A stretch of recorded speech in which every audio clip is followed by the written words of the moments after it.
Jury found them not guilty after deliberating about 14 hours. Pablo Guzman is at the victory celebration in Newark, New Jersey. Pablo? Thank you, Cora.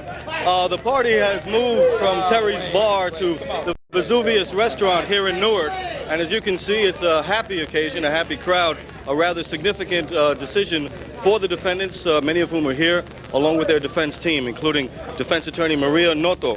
Maria, what's your reaction at the verdict? I am absolutely thrilled. I think that when a jury returns a verdict in a 17-month trial after 1.5 days, there's only one logical conclusion that can be drawn. And that conclusion is that these jurors are sending a message to these attorneys working for the government. And that message is that the testimony of paid witnesses with lengthy, heinous criminal records will never be an acceptable substitute for proof beyond a reasonable doubt. We're absolutely thrilled. Justice has been done. They're on a roll here today, as you can see, and they're going to be partying into the night. These are some of the events from earlier in the day. The government's loss was the defendant's gain, and a reason to party hardy. All 20 defendants were found not guilty of racketeering charges in the longest-running crime trial in federal history. 21 months of government work down the tubes.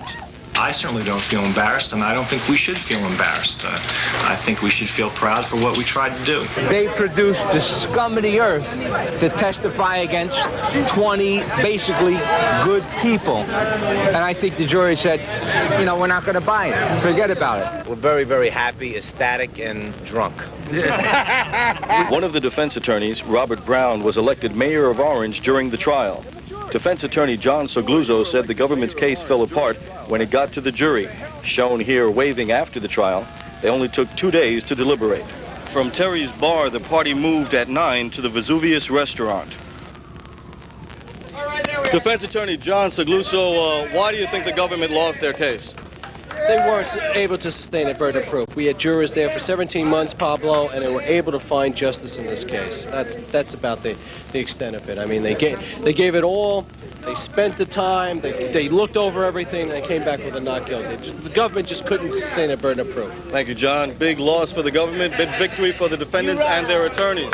Reporting live from the Vesuvius restaurant in Newark, Pablo Guzman, Fox News, Channel 5. Back to you in the studio. Okay, Pablo, thank you very much. For the last time, the 20 defendants and their families cheered wildly. Just moments earlier, the jurors had acquitted the group of all government charges. Charges that is virtually the entire New Jersey branch of the Lucchese crime family.